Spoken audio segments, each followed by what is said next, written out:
Welcome to Below the Line, where we talk about working in Hollywood from the crew perspective. My name is Skid. I'm a former assistant director and your host. Quiet on the set. Today we're talking about Hellraiser, specifically the 2022 reboot, which streamed on Hulu last year. And my guest is the production designer, Kathrin Eder. Kathrin, welcome to Below the Line.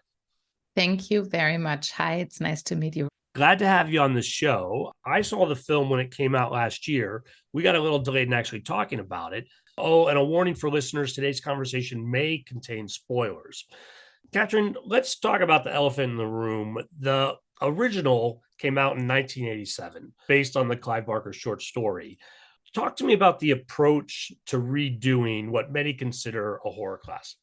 Well, first, the approach came with a lot of responsibility and honor, I think, because of the fan base that has been building for the last 35 years, which was something that definitely shook me in the beginning. Luckily, our director, David, had been involved with the material much, much longer and had a really good guideline as to how we are going to bring the 87 reboot into the present and so to say, into the future.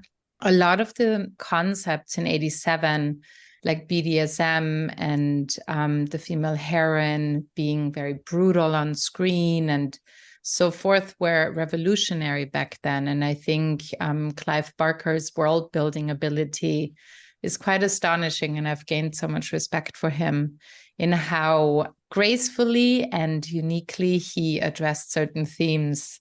I think a lot of the themes from back then have been implemented into modern day society over the last 35 years. BDSM, for example, costumes or techniques are nothing that has shock value anymore. And the same with the concept of the nucleus family and the female hero and the antagonists we had in 87. It was very important to the writers and our director to find a new approach and bring it probably on a grander scale, widen the outreach. You know, with everything that has changed in society over especially the last 15, 20 years, our themes for the movie had to change a lot and expand. So we broke away from the theme of Catholicism and tried to broaden it into a universal approach. We broke away from a specific image of women, and I really enjoyed what David did with our lead actor, Riley, in the role of desexualizing her, and especially doing that in horror film, I thought was very interesting because women get sexualized so often or victimized in horror films. And he changed the approach to the identity of the Cenobites, which is also something that I think is crucially different. However, we try to, at the same time, really honor many elements that Clive Barker brought to existence, especially who the Cenobites are and how they interact with this world. And we paid a lot of attention in honoring not only a certain sequence of actions of how they interact with humans and how the cube starts to unfold. We also tried to honor a certain architectural element when it comes closer in talking about the design. That was some of the key elements that we brought into this modern interpretation of Hellraiser. And so talk to me about that collaboration, you working with David Bruckner, the director, the other elements of the collaboration, I'm sure props, hair, makeup, design, all of this coming together, as you say, in a way that manages to both be respectful of the original and yet feels very modern and current. Oh, that's great to hear. David and I collaborated on The Night House already that we filmed 2 years prior to Hellraiser. And so the great thing about it was that we already had gotten a lot of the getting to know each other out of the way. And there was a solid basis of understanding how each of us works. And with that, an invitation to really go into depth and ask a lot of questions. And I really appreciate David for his approach to filmmaking. He leaves the ego outside the door and allows all of us to do the same, and which really opens up a space where every question is valuable, where it's very, not easy, it's intense at all times, but we can find our path. His intentions were absolutely to honor and work very closely with Clive Barker. And our collaboration I think was very meaningful in the sense that I had the opportunity to work with other designers to come in and help put this massive world together. So we had a designer who focused entirely on the modernization or the new interpretation of the Cenobites themselves. Then I focused on the world building. And then in conversations, we realized that all of us had looked towards a computer game designer in Denmark whose work we really liked. So we brought him in, Martin Emborg, to design the hero props, the cube and its variations. And that collaboration was really beautiful because it happened fairly early on in our concept design phase.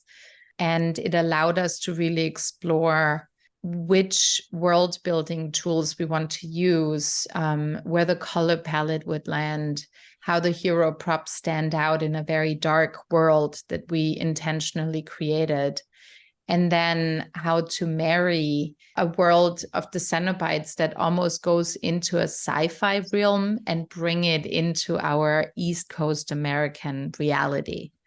All of that was a tremendous learning experience, but also a deeply satisfying collaboration among many people in the film crew. Now, while it is more prop than production design, I was struck by the idea of the puzzle box having these different variations. Again, taking that original idea and propelling it in a new direction. And I mean, if that is sort of a symbol, how that carries into production design overall. The key intent was to figure out overall symbolism. And when I put my pitch deck together for this Hellraiser, also knowing that we would be filming in Serbia and constantly exploring architectural elements that we could find there naturally, like brutalist elements, we realized very quickly that elements from Art Deco have been brought to the box in the past and really collaborate well with a very masculine brutalist architecture. Now, the brutalism actually stayed kind of on the periphery. It just anchored us in the very beginning for concepts that mattered to us. From the antagonistic side, we wanted very oppressive architecture, very crucial lighting design. We wanted to create, in the hero mansion that we built for Void, an environment that would mirror and possibly remind us of some of the egomaniacs, the male egomaniacs that we are dealing with in present-day society. We had a lot of inspiration for that.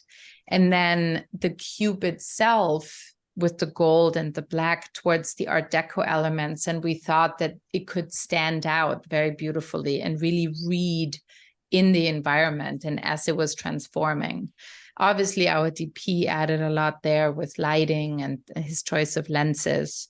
But we tried to marry the design on the cube and the colors with its environment, especially in the storyline circling around Void, in mirroring and choosing very similar textures and colors that we created some of the main rooms with. I want to talk more about the specific sets, but as you mentioned in passing, you filmed in Serbia. And I'm curious what sort of challenges were involved in filming in that country. Yes, that's a good question. We had never been in Serbia before. We heard a lot of stories of film productions going there successfully. One of our key concerns was, can we find a mansion in Serbia? And Serbia has a very different political history, and politics often influence the way society grows, and the way society grows influences how cities grow and what public spaces look like and personal spaces and environment looks like. And so I think our key surprise was that we were promised a mansion. And when we ended up coming to Serbia and scouting, that mansion didn't manifest, or at least not the kind of mansion we needed. We needed a Jeffrey Epstein type mega mansion that screams capitalism and consumption and hedonism and blasphemy, basically. And so the location scouting process became very intense. Out of our 12 weeks of prep, I think we scouted a good 6-7 weeks to really puzzle together how we could build a vague impression of the northeast of the United States. And luckily, Hellraiser is dark enough and set at night enough that we could really embrace the darker side of that world rather than bright sunny beaches, which aided us again because we were able to find some really beautiful environments that helped us. And for the main mansion, what ended up happening is that we filmed the exterior at the palace of the princess, of the Serbian princess. And the interior we partially stitched together from different locations that we augmented 150% and then built the major showroom and side rooms on stage over a course of 2-3 months. So that was the main challenge, besides COVID and the language difference and all the other things. But the talent we met there in terms of craftsmanship was astonishing and beautiful. Now, I imagine that talent is actually really important to have on the ground because you're not going to have access to the kind of set decoration that you would here in the United States, whether it's New York, Atlanta, or LA. If you want a certain couch, you can probably go find it. But I just imagine you don't have the kind of availability of set deck on the ground in Serbia that you would at another location. Yes, you're absolutely right. And that's something where in the beginning we thought, and we were told, yeah, you can go to Paris and you can shop in London and you can shop in Vienna. And I was very excited about that possibility. But with the pandemic being in full swing and then Serbia not being part of the European Union and import laws being very vague and things getting stuck in customs for weeks at a time, we realized that we are risking too much and we didn't have unlimited resources either to just bring in truckloads from Paris. So we opted out to hire several set designers. I think we had 2 set designers in set deck to entirely focus on drawing and fabricating practical lighting and hero furniture. So we built a lot of it. And that was quite amazing that the set decorator there was like, yeah, no problem. We can build it all. Just show us what you want. And so it was quite astonishing because that's nothing that I've ever done in the United States, where I just built the sofa of my dreams for feature film. And we have the prop houses here that give us so many options. Something always works. So that was definitely unique that we built so many furniture pieces and practical lights, and we couldn't even afford wallpaper. So once I knew the wallpaper I liked, and we couldn't afford to have it imported. So we recreated it our way, and they had a lot of good ideas to do that. Well, let's talk again about the challenges in some specific locations. And let's just start with one of the early ones, that playground where our main character gets her first view of the Cenobites. Talk to me about where you did that filming and how it came together. We actually scouted massively for that playground because we wanted something that's very timeless, that reminds us of our experiences as children when we were playing on those metallic, rough playgrounds back in the 80s and 90s. And after, I think, seeing 10, 15 playgrounds, we settled on one that was in the center of Belgrade. And I think we shot there on a Saturday night, so it was very busy. And it didn't have that key carousel, but it had the swings and it had the seesaws and it had the right environment that looked Boston enough. And so we created the merry-go-round to match what was existing. And then we came up with this idea of looking down on it from a bird's eye perspective as the cube starts transforming. And it allowed us to create a beautiful little symbolic cube-like border around it out of cement, which came in very handy and beautifully.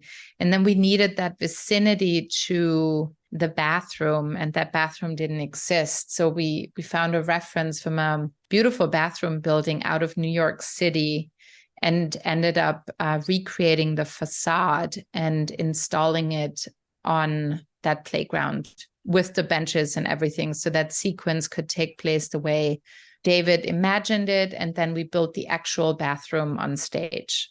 Now, because the interior of the bathroom, that's the first time we see one of these dimensional doorways opening up. Talk to me more about the challenge of doing that. Yeah, that was fun. So I knew a little bit from the Night House that David really honors his community, his horror community. And he says they know when it's done in VFX, and let's do as much practical as we can. So most of the blood is practical, and the practical stunts we honored, like breaking glass and all of that.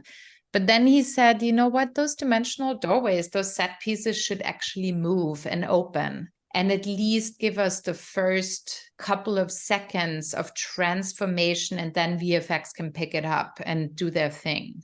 And so we did some set animation. We built a 3D model on our computer and animated the sequences of where the set should split apart and which part should start moving first and second and third. So it had a fanning effect. And then we built it on stage. And in the end of the day, what we captured on camera were those 3 set pieces pulling away from us as the dimensional lighting from the Cenobites came in. And it was all people in the back kind of timed up, tracking them. We had those set pieces on wheels, and it slowly unfolded. And it worked. And then there were a couple of more that we had to build in practical locations, which made it a little bit more difficult, having moving walls there and how to automate it, or if we could do it manually with our stunts team and special effects team. Yeah, and we did, I believe, a total of 3 of those that were all practical and caught on camera. So in the hospital, did you do that on stage, or was that an actual hospital? So it wasn't a hospital, it was a school, and it was actually the Nikola Tesla school, which I thought was great. I'm such a fan of Tesla. This school was just beautiful. It had like the perfect tile floors and the Romanesque archways and the pillars. It just screamed Cenobites from the very beginning.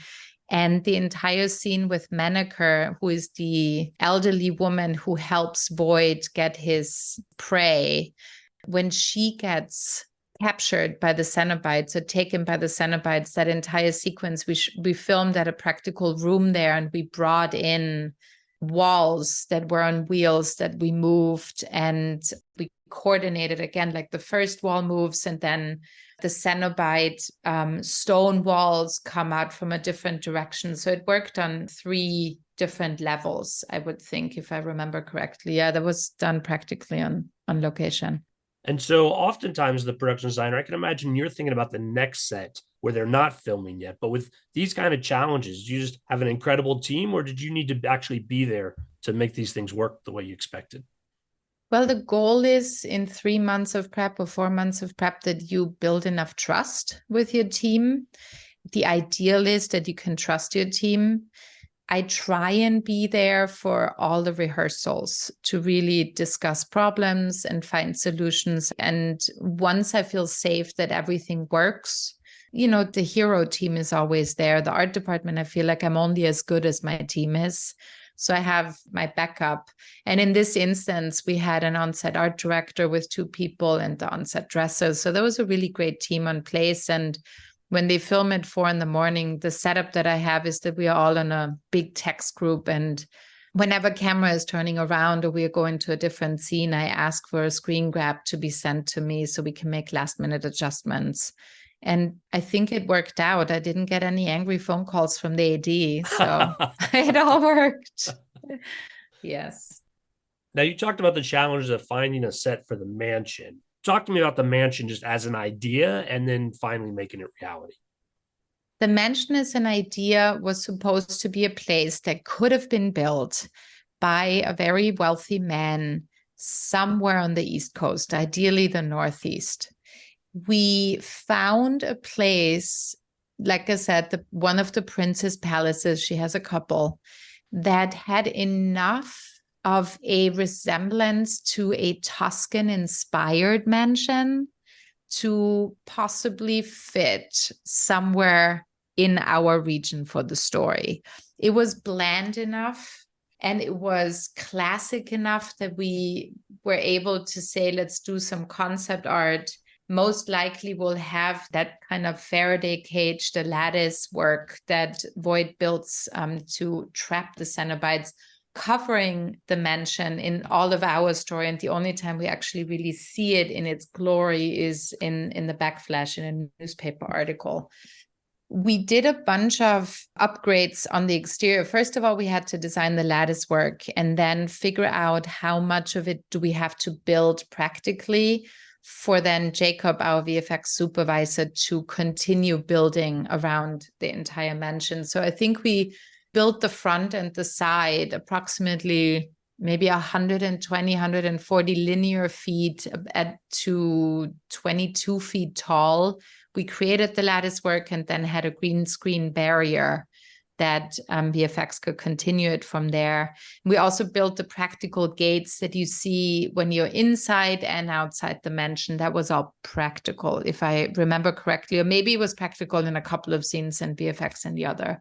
Whenever they were moving, it was VFX. And we took this exterior mansion, and then David and I sat down and figured out the geography. And he always jokes, he says, in a horror film or the kind of horror films he makes, it seems like it should become a subgenre called the geographical horror, because geography always plays such an important role for him. He needs to understand where the corridor is that connects to the showroom and in what vicinity the lobby is, that this makes sense, and how actors enter, and then how to tie the entire action. And there's so many action sequences in our film, how to tie all that together. So based on the exterior and the window placements and the entrances, we figured out on paper, we sketched out the actual geography. And then we scouted interior locations and found a couple that worked.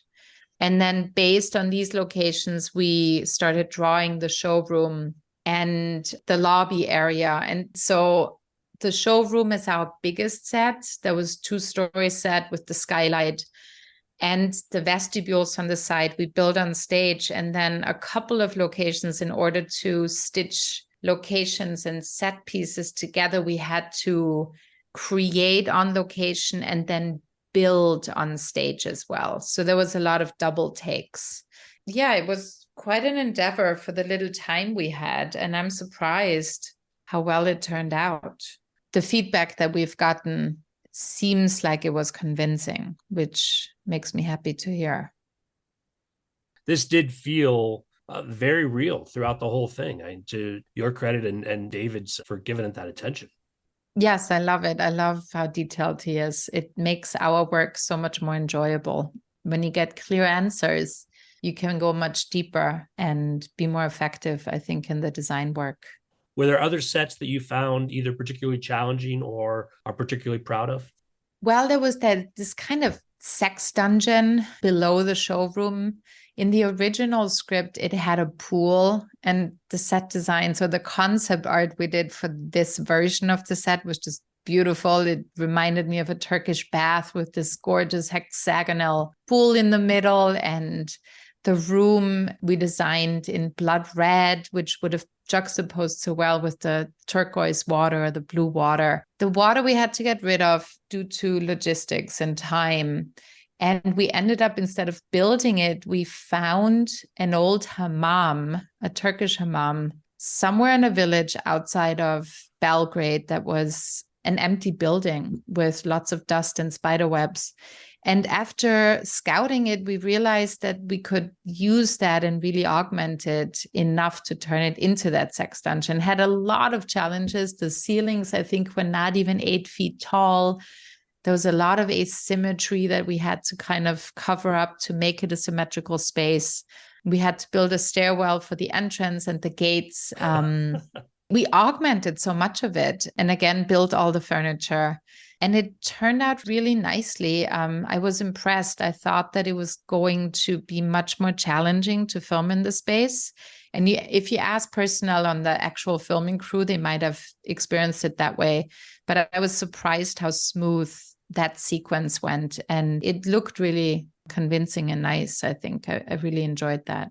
We had so many. I think we had 16 major sets and then a bunch of little sequences like the gate, and there was just nothing. So we built almost everything. Well, it's a very impressive modernization of the story. And again, I think it's got legs. Do you think they're going to make more of these? I'm really curious. Clive Barker came to our premiere in Los Angeles last October, and he complimented David that David took this helm on. And I think it was also the first of the last 11 that he said yes to and approved from his own creative version, which I think is outstanding after 30 years of making attempts to honor Hellraiser. I wouldn't be surprised if it keeps going. I mean, our key Cenobite Pinhead, who I think people even know, even if they are not familiar with Hellraiser itself, is now a transgender person, which is revolutionary, I think, and really cool. And the new interpretation of the Cenobites got a lot of feedback. So I wouldn't be surprised if there's more coming in the future, hopefully. And hopefully Clive will stay involved with it. Well, I appreciate the work you did and how it all came together. It stands on its own, whether there's sequels or not. Really enjoyed you taking us behind the scenes. On that note, we're going to call it a wrap. Kathrin, great having you here. Thank you so much for the opportunity. It was wonderful talking with you. For those listeners who are fans of the horror genre, you might also enjoy the episode I released at the start of July about A Nightmare on Elm Street 3 Dream Warriors, which came out the same year as Clive Barker's original Hellraiser. Whatever your pleasures, fans will know what I did there. I always appreciate your feedback. You'll find my contact info at our website, belowtheline.biz. That's B-I-Z. You'll also find past episodes and links to all of our social media, so check it out. Kathrin, where else can we see your work? The last 2 years, I worked on a television series called BMF, Black Mafia Family, that 50 Cent, Curtis Jackson produced. And that is a biographical piece about two brothers out of Detroit. So if you're interested in more of a realism, gangster, drug dealing type story, that's something to watch on Stars. And then I'm in pre-production for like 2 or 3 movies that are kind of on constant holds and stop and go with the strike going on. But I'm very excited about one of them named Man in My Basement, which hopefully we will complete soon. And 3 Months is out, starring Troye Sivan. That was a movie I did before we started BMF. And that's, I think, MTV and some streaming platform. Kathrin, we'll watch for those projects and come back on the show. You were a great guest. Thank you. Thank you so much. Closing credits, thanks to Curtis Five for our music, John Wan for our logo, and to all of our listeners, I appreciate you. Please rate us wherever you get your podcasts and tell your friends. This concludes season 16 of the podcast, but new episodes are queued up and ready to go, so I suspect the break will be short if we take any break at all. Thanks for listening once again from Below the Line.